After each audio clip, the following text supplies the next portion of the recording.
Bună ziua, bine v-am găsit la o nouă ediție a emisiunii Afaceri de la Zero. Eu sunt Georgiana Mihalache și astăzi vă propun să aflăm cum au crescut business-urile despre care am vorbit acum câțiva ani, la începutul proiectului nostru. Și unul dintre exemple este More Resort, creat de antreprenorul Cristian Brânză, care este alături de mine în studio și o să ne povestească cum s-a mai dezvoltat, cum a crescut, așa cum spuneam că se numește campania noastră în ultimii ani. Mulțumesc tare mult, Cristian, pentru prezență. Bună! More Resort, un complex de căsuțe turistice pentru turiști în Bușteni. Așa a început povestea ta.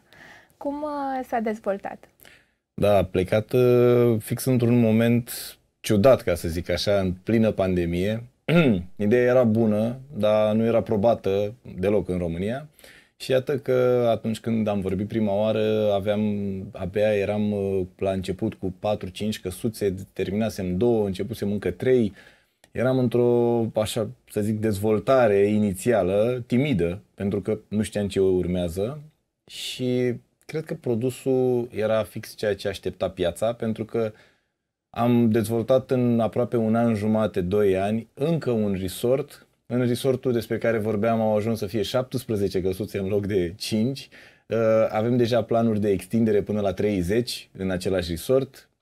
Între timp am ajuns la încă un resort la Comarnic de 17 căsuțe cu dezvoltare până la 47 de căsuțe. Adică lucrurile au evoluat în sensul bun, ca să zic așa. Povestește-ne cum a fost pentru tine perioada pandemiei. Știu că atunci, practic, începeai business-ul și tu ne povesteai că ai avut o perioadă în care tu ai stat acolo și ai verificat că totul merge ca un turist incognito, așa. Da. Cum a fost pentru tine acea perioadă, anii 2020-2021, în care turiștii au fost așa mai mult așteptați decât prezenți în unitățile de cazare? La început, cum să fie, eu închiriam, eu postam pe internet, eu făceam curățenie, eu făceam totul, pentru că nici nu aveai ce să faci în perioada aia și atunci, stând acolo, mi-am dat seama de tot ce lipsește într-un resort. Cred că ăsta e cel mai bun pas pe care poți să-l faci ca antreprenor, să-ți testezi singur propriul produs, să-ți dai seama ce lipsește. Și a fost un lucru bun, pentru că marea majoritate a clienților răspundeau favorabil, chiar dacă nu puteau să vină, vroiau să vină. Atunci mi-am dat seama că în momentul când se va deschide totul și oamenii vor fi puțin mai relaxați, lucrurile vor merge foarte bine. Dar au dat năvală și chiar imediat după ce s-au relaxat restricțiile. Pentru că totuși era o reticiență. Te duceai într-un loc unde au mai stat și alți oameni, nu știai cum se face dezinfectarea și așa mai departe. Adică o reticiență a fost mereu. Însă, ținând cont că atunci eram la început cu 3, 4, 5 căsuțe, erau tot timpul sold out și fully booked. Asta a crescut și apetitul investitorilor să vină lângă mine și să vadă, pentru că eu am fost un deschizător de drumuri în Bușteni pe partea asta de căsuțe și bineînțeles nu aveam puterea financiară în momentul ăla să dezvolt 2 resorturi și așa mai departe, însă investitorii, văzând că lucrurile merg în sensul bun, au zis să investească și văzând că au mers și mai bine, au zis să mai facem încă unul. Și tot așa ne-am dezvoltat ușor, ușor. Când spui investitori, te referi la parteneri în business? Ai mai atras oameni alături de tine în business? Da. Inițial am fost eu singur și oarecum pandemia m-a ajutat, pentru că banii care veneau de la stat ca ajutor, eu investeam pe toți pentru a crește acest proiect și trebuia să arăt ceva, trebuia să arăt că se poate. Și atunci alți parteneri au venit lângă mine, au spus, băi, ne place ce ai făcut aici, hai să ne uităm în cifre, s-au văzut cifrele, s-au uimit și au zis, hai că venim și noi lângă tine. Și singur nu pot să faci, eu asta cred, nu sunt de principiul ăla că vine unul să-ți fure business-ul sau chestii de genul ăsta, pentru că Nici ei fără mine nu pot să facă business-ul ăla, pentru că nu o să vină ei să stea acolo și să rezolve lucruri. Și atunci a fost un mix foarte bun, au venit și ei lângă mine, au venit cu un surplus de capital. Deja suntem 4 parteneri în business-ul actual și dezvoltăm în continuare alte business-uri. Spuneai că acum aveți 17 căsuțe în Bușteni și în Comarnic, tot atât? Da. Ok. Care a fost investiția, dacă ai stat să te uiți așa pe cifre estimativ?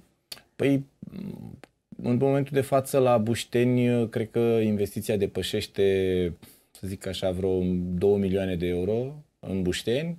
Și la Comarnic este puțin mai mare, cred că ajunge la vreo 3 milioane de euro, 3 milioane jumate de euro, pentru că am cumpărat și foarte mult teren. Am amenajat tot terenul, însă am construit în etape. Adică noi deja suntem pregătiți să ajungem la 47 de căsuțe. O parte din ele, pentru că deja am investit foarte mulți bani, o parte din ele am venit cu ideea să le și vindem, să avem o zonă din resort în care poți să-ți cumperi o căsuță la noi în resort, cum ar veni, și practic poți să ai propria ta căsuță la munte într-un resort. Se practică mult în afară chestia asta. Noi, pentru a dezvolta alte proiecte, am zis să încercăm să mai vindem din căsuțe și să ne și cash-uim pe partea asta de cash flow, pentru că investind în turism nu avem un return of investment așa rapid ca într-un business de servicii, de 1 an, 2, 3. Acolo poți să aștepți 7, 8 ani, cam așa, 10 ani în unele cazuri pentru a-ți recupera investiția. Și atunci am ales și varianta asta de a vinde o bucățică mică, care nu ne deranjează, și să investim în alte proiecte. Și asta doar în Comarnic, în Bușteni, același concept? În Bușteni nu vindem, în Bușteni avem acest resort, în Bușteni fiind și mai puțin teren, pentru că e foarte greu de găsit în Bușteni parcele mari de teren, deja Bușteniul este foarte dezvoltat. Acolo avem resortul acesta, mai avem un apart-hotel unde suntem acum în discuții cu niște parteneri să vină lângă noi și să dezvoltăm împreună și acel apart-hotel. În Bușteni e puțin mai dificil pentru că și costurile cu terenul sunt foarte mari și nici nu găsești parcele așa de mari. În Bușteni până la cât vă puteți duce ca extindere, ca număr de căsuțe? Noi deja avem autorizație pentru încă 15 camere în resortul actual. O să avem 17 căsuțe, 15 căsuțe plus 15 camere într-o casă mai mare, tot în același resort. Deci vom avea 30 în total de locuri de cazare și la Comarnic ne ducem până în 47, însă mai avem încă 4 terenuri în Comarnic foarte mari, de parcele vorbim de 4 hectare, 1 hectar și așa mai departe. Adică am luat în total 7 hectare în Comarnic de teren. Am înțeles. De ce Comarnic? E bună întrebarea, dar nici eu nu am știut să răspund la întrebarea asta inițial, pentru că am fost adus acolo printr-o circumstanță, printr-un prieten care a vrut să-mi arate un teren știind că fac la Bușteni. Mi-a plăcut foarte mult view și nu știam de Comarnic că are așa view-uri și așa terenuri spectaculoase. Chiar niciodată nimeni de fapt n-a făcut stânga sau dreapta în Comarnic. Toți vreau să meargă înainte mai repede să treacă de Comarnic. Și a fost o surpriză plăcută și mai mult decât atâta, ok, tu când vii și vezi, ai o surpriză plăcută pentru tine, însă nu știi dacă ceilalți vor fi la fel de încântați ca și tine, gen clienții. Însă am început așa ușor, timid, cu 6-7 căsuțe, să testăm un pic piața. Feedback-ul clienților a contat foarte mult, adică asta a fost focusul nostru. Și au spus toți, wow, e superb, e frumos. Ne-am extins cu încă 7, ne-am extins cu încă 4 și acum începem să extindem din ce în ce mai mult.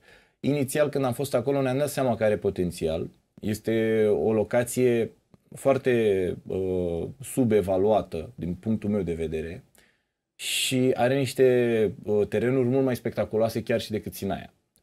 Sinaia este deja un apogeu, este foarte dezvoltată din punctul meu de vedere, cel mai dezvoltat oraș de pe Valea Prahovei cel puțin. Ca și stațiune arată bine, totul e frumos, e superbă. Deja ca și investitori acolo poți să investești doar de plăcere, pentru că prețurile au ajuns la un nivel foarte ridicat. Pe când Comarnic este foarte mult subevaluată, poate oferi ce oferă Sinaia, poate chiar mai mult, pentru că are niște dealuri superbe și niște peisaje spectaculoase. Și Și atunci noi am căutat să cumpărăm, pentru că aveam și partenerii respectivi, am căutat să cumpărăm tot ce era bun în Comarnic. Și astfel am ajuns la 7 hectare de teren. Și acum încercăm să le dezvoltăm pe toate. Pentru că dezvoltând încă o zonă ne ajută resortul. Adică avem în plan să facem un salon de nunți, să facem un loc de joacă pentru copii foarte mare, să facem o stână turistică. Adică vrem să creștem tot orașul în sine. Povesteam un pic înainte de interviu, ești foarte aproape de București, nu? Nici o oră și un sfert maxim. Adică pentru un bucureștean să meargă la Comarnic e mult mai facil și în plus față de asta Comarnicul în momentul de față este deja aprobată șoseaua de centură a Comarnicului. Astfel încât vei ajunge instant la Comarnic, deci nu vei mai sta aproape deloc la intrare în Comarnic să aștepți să ajungi la unul din resorturile noastre. Câți oameni te ajută acum în business? Câți angajați ai? Aici noi încercăm să păstrăm totuși o limită decentă. De ce? Pentru că cu cât mai mulți oameni, cu atât mai multe probleme. Avem și o gândire mai open-minded, fiecare își face treaba și este lăsat în pace, adică nu încercăm să intervenim foarte mult și să aibă ei destul de multe decizii de luat. În momentul de față, cred că avem în total vreo 15-16 oameni. Nu foarte mult, pentru că la noi este self-check-in, plătești online, totul e mai automatizat, ca să zic așa. În afară de femeile la curățenie, fetele la curățenie care ne ajută foarte tare, ele pentru noi motorul business-ului, ele sunt baza, curățenia contează foarte mult.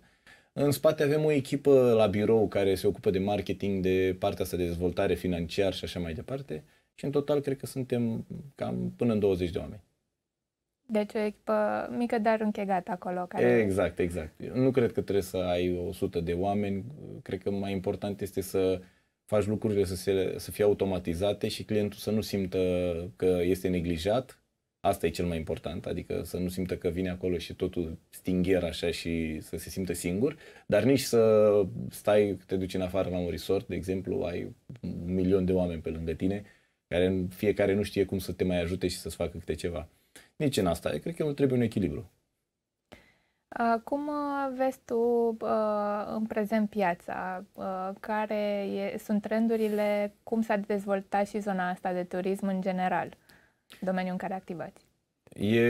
E foarte ciudat cum se întâmplă lucrurile în momentul de față. Făcând o analiză și investind în turism, înainte să investesc, m-am orientat un pic și am făcut niște studii de piață, am făcut niște business planuri pentru a vedea cât de sustenabil este businessul.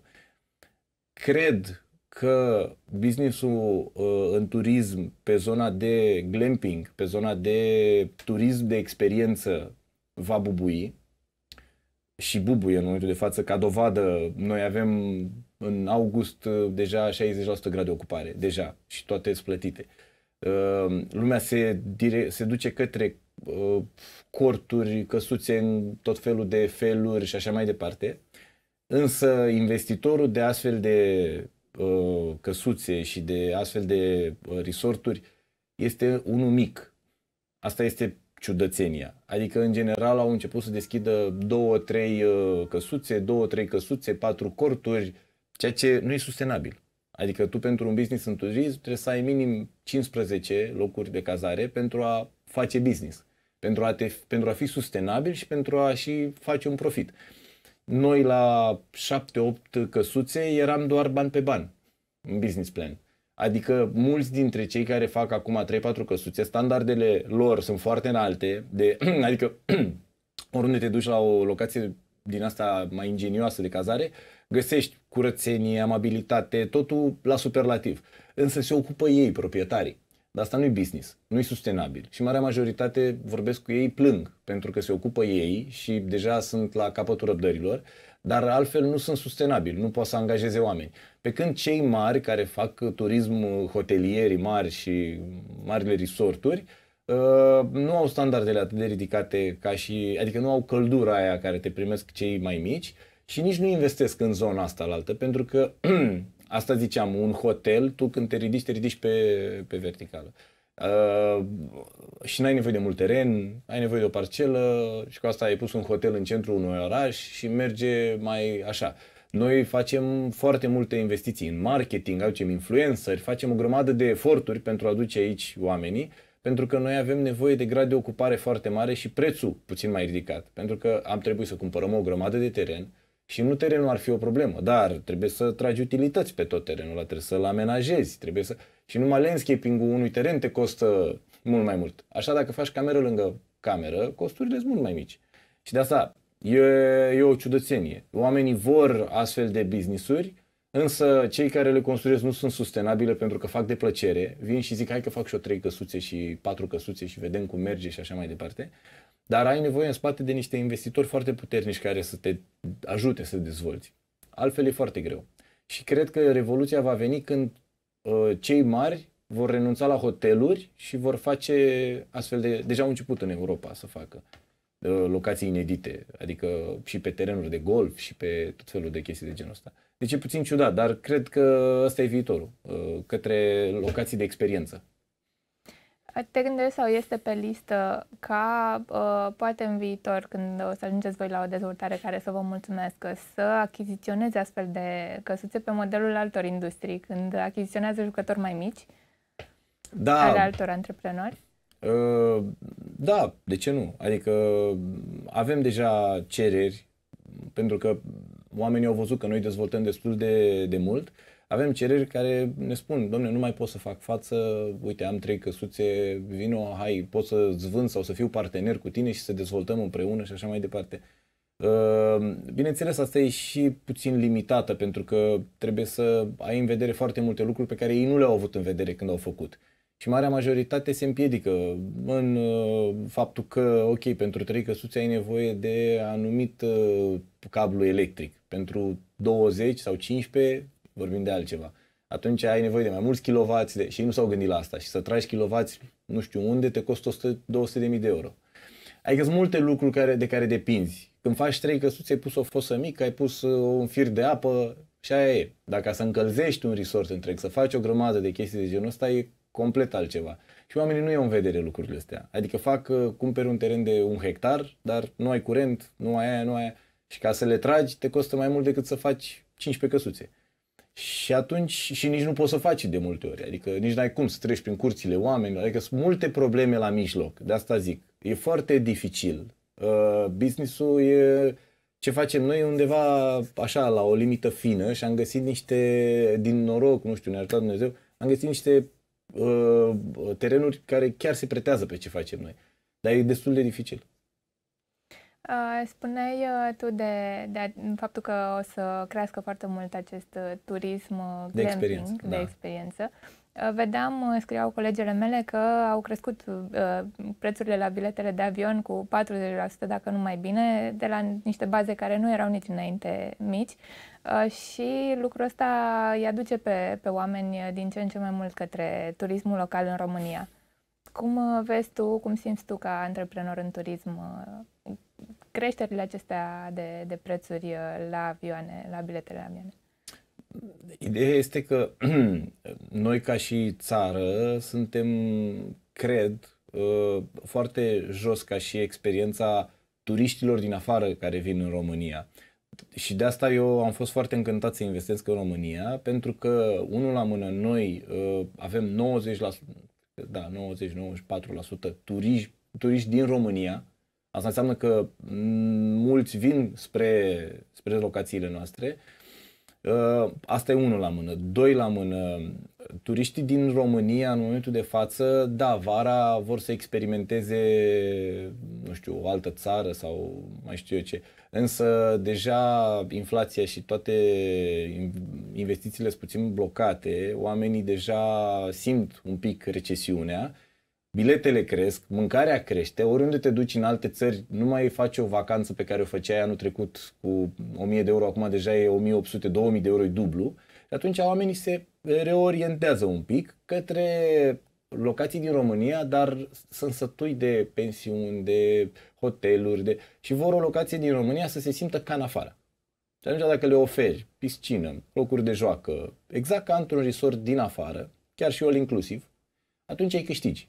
Adică asta cred că e posibilitatea noastră de a atrage cât mai mulți turiști, pentru că toată perioada pandemiei și până în momentul de față, marea majoritate s-au orientat către țară.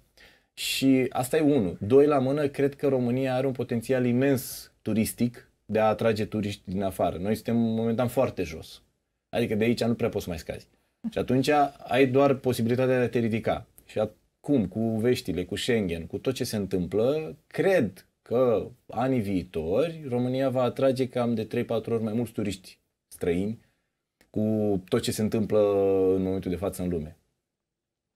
Ca cifră de afaceri în 2022, la cât ai ajuns? Pe fiecare resort ajungem la o cifră de afaceri circa de 400-500 de mii de euro, cam așa pe fiecare resort, însă suntem în plină dezvoltare și investiții, adică noi băgăm în momentul de față, chiar dacă cifrele de afaceri, vorbim aici doar de strict de închiriere. Ce cifre de afaceri am generat noi strict la închiriere. Pentru că eu cred un pic și în partea asta de vânzare și acolo cifrele de afaceri vor crește. Eu cred că anii viitori deja tehnologia îi va copleși pe foarte mulți. Eu asta cred, asta simt și asta văd în jurul meu. Oameni copleșiți de tehnologie. Deja se simte tânărul de 34-35 de ani care se duce la muncă, e plin de tehnologie, ajunge acasă, e plin de tehnologie, are un copil care și copilul e plin de tehnologie. Deja e cam sătul și când e prea mult, devii sătul. Și ți se ia și atunci ce faci? Vrei să evadezi. Și cred în evadarea asta a oamenilor din tehnologie puțin către orașele limitrofe, unde vor să-și cumpere o căsuță, unde vor să stea mai relaxați, chiar și la Comarnic. E și proiectul nostru.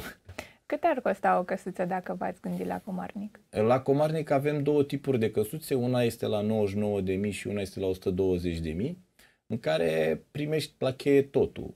Practic ai o căsuță într-un resort, ai avantajele unui resort, ai piscină, saune, loc de joacă, teren de fotbal, tot ce avem noi în resort și nu te plictisești. Nu ți-e o căsuță undeva într-un loc părăsit și ești doar tu acolo. Tot în jurul tău arată bine, e civilizat, e liniște și așa mai departe. Și cred foarte mult în majoritatea oamenilor care vor să evadeze din ce în ce mai mult. Adică văd clienți, deja am vândut 5-6 căsuțe din cele 15 pe care le-am pus la vânzare, nu sunt multe. Și oamenii sunt genul de oameni care vor să cumpere, să stea acolo, nu sunt investitori, ceea ce e ciudat. Adică eu mă așteptam să vină foarte mulți investitori, să zică vreau și o să cumpăr la tine o căsuță, să o bagi tu la închiriat și să... Nu, oamenii vor să stea acolo. Adică e puțin... Și ok, cât nu stau ei, băi, închiriază-o, dar în general și am doi clienți care vor să nu intre nimeni la ei în căsuță. Adică se schimbă puțin față de investitorul care cumpără la mare sau investitorul care cumpără în București un apartament. La noi e investitorul care vrea să fugă de tehnologie. Ăsta e tipicul clientului, care sunt din ce în ce mai mulți. Și acum cu lucru de acasă, cu atât mai mult. Exact, adică de ce să nu stai într-un oraș, oricum nu neapărat oraș, comună, sat, oriunde vrei tu să te duci, la 30, 40, 50 de minute de București sau de Ploiești, unde ai și mall, ai și tot ce trebuie acolo, dacă vrei să uiți la un film sau mai știu eu ce, și te duci, stai liniștit o perioadă de timp, poți să lucrezi de acasă, dar în momentul când ieși afară, vezi numai natură, vezi oameni frumoși, te duci la piscină, adică te simți mult mai bine tu ca om și te duci doar când ai nevoie în oraș. Adică eu asta cred că e viitorul. Te-ai uitat pe cifre legate de câți clienți, câți turiști ați avut anul trecut? Păi, în general, pe an, cred că avem în jur de 3.000-4.000 de turiști, ceva în genul ăsta. Adică, dacă nu mă înșel, făcând așa un calcul scurt, noi avem un grad de ocupare destul de mare, de aproape 75%, 80% mediu pe an. Adică se prinde foarte mulți turiști. Și de asta și noi îi fidelizăm, avem niște grupuri speciale cu ei, mereu îi ținem aproape, oferim tot felul de discounturi și de experiențe la noi în resorturi. Și omul vede că ești implicat. Marile corporații care vin și investesc în hoteluri mari nu sunt atât de apropiați de clienți. Chiar dacă fac ei niște bilețele și așa mai departe, omul simte că e o altă conexiune între antreprenorul român și simte că omul ăsta e aici, îl vedem, ceilalți se ascund un pic. Unde vezi tu business-ul peste 5 ani, când probabil o să vorbim tot la afaceri de la zero despre cum ai crescut? Da, sper să am aceeași dezvoltare, știi? Adică cam să se întâmple la fel ca acum 2 ani, știi? Să multiplicăm de atâtea ori și business-ul actual. Clar, în 10 ani lucrurile vor sta cu totul și cu totul altfel. Îmi doresc foarte tare să schimbăm un oraș, Comarnicu, adică luând atâtea hectare de teren acolo, având o relație foarte bună și cu autoritățile locale, care și ele vor să schimbe și sunt implicați, ne ajută cu absolut orice, drumuri, utilități și așa mai departe. Cred că vom reface un oraș din temelii și cred că orașul ăsta, Comarnic, va deveni un oraș de experiență turistică. Asta o văd eu, în maxim 5 ani, nu 10, în 5 ani vom ajunge să avem un oraș în care vei putea să stai în niște corturi, în niște căsuțe tip tiny house, în niște căsuțe tip gen cu paie, în niște căsuțe, în niște rulote. De exemplu, avem acum chiar un proiect foarte ingenios de rulote. De exemplu, da, ți-ar plăcea să mergi cu rulota. În general, tuturor bărbaților le place să meargă cu rulota. Noi suntem ăia care visăm la... Și e ciudat față de toți clienții pe turism sunt femei. Adică noi avem, cred că, o statistică de 80-90% femeile se uită să vină la noi și doar 5-10% bărbații. În schimb, pe partea de investiții, sunt 90% bărbații care vin și cumpără, deci nu avem nicio femeie care e cumpărător de casă de vacanță, niciuna, și nicio cerere de femeie care cumpără case de vacanță, pentru că visul este al bărbaților să aibă ei o casă la munte undeva, să stea ei acolo, așa. Mai ales un tiny house, că mulți sunt pasionați de chestia asta și acum bărbații, la fel, sunt pasionați de treaba asta, să mergem cu rulota, să avem o experiență, că și acolo e o experiență. Să tragi rulota după tine e destul de dificil, să o parchezi e destul de dificil, să te conectezi la apă, curent și așa mai departe, să ai căldură și tot ce trebuie ca să ai un confort, e dificil. Și atunci noi am gândit să facem totul de-a gata. Practic vii, te cazezi într-o rulotă, numai că rulota e de 5 stele, adică ai duș, ai tot ce trebuie, pat, curățenie, căldură, curent, tot ce trebuie ca să nu simți deloc disconfort, numai că stai într-o rulotă, ai un view din ăla incredibil, adică ceva foarte spectaculos, poți îți pregătim focul de tabără, să-ți faci tu singur focul de tabără, să ai un din ăsta videoproiector, să te uiți la filme seara, adică să ai o experiență întreagă cu rulota, cum o vedem noi pe Pinterest. Numai că la noi e totul făcut deja. Tu vii doar, te cazezi și trăiești experiența. Și în asta cred eu, în turismul de experiență. Oamenii cred că sunt sătui de mergem la munte, nu știm ce să facem, mai ales în România, unde nu avem atât de dezvoltate serviciile conexe turismului. Asta cred eu că lipsește. Adică dacă eu vin acolo, deja cineva să mă preia, să mă ducă, să-mi arate, să mă plimbe, că în afară asta fac mult.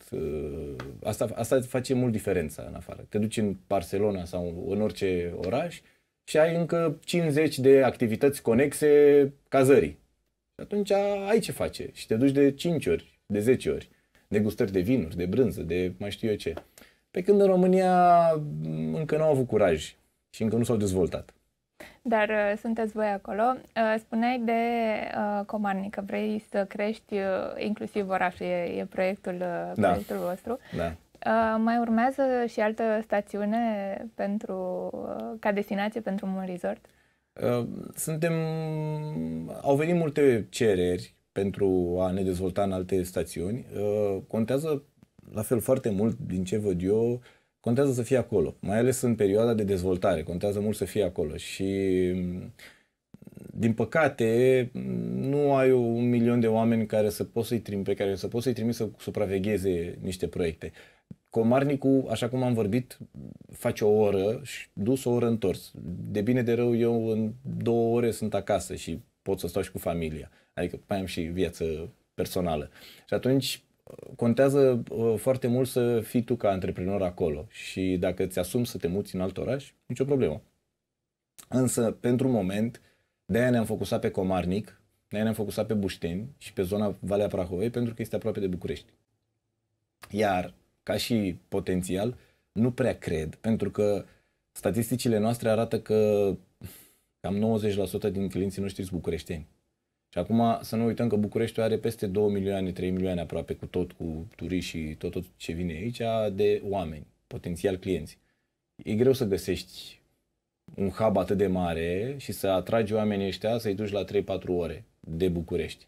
Adică poți să te duci lângă Brașov, dar nu se compară cu Bucureștiul. Și atunci, ca și strategia noastră este să ne axăm pe orașe limitrofe Bucureștiului. Adică dacă vom avea alte orașe în vedere, vor fi tot în zona asta, poate Valea Doftanei sau alte zone din astea apropiate, Câmpina, dar nu mai departe de Predeal. Am înțeles. Da. Mulțumesc tare mult pentru prezență și pentru poveste. Cu drag. Și iată, spuneai că până în august aveți deja ocupate locurile, deci trebuie să se grăbească. Da. Și mai ales mai avem doar 10 căsuțe la vânzare, care alea sunt chiar un potențial mare de a te relaxa și de a te bucura de viață. Mulțumesc tare mult, Cristian. Mulțumesc. Vă mulțumesc și vouă pentru că ne urmăriți și vă invit să rămâneți alături de antreprenorii români, să le citiți poveștile și să-i vizitați. Și pentru asta suntem noi aici la Ziarul Financiar cu poveștile afacerilor de la zero.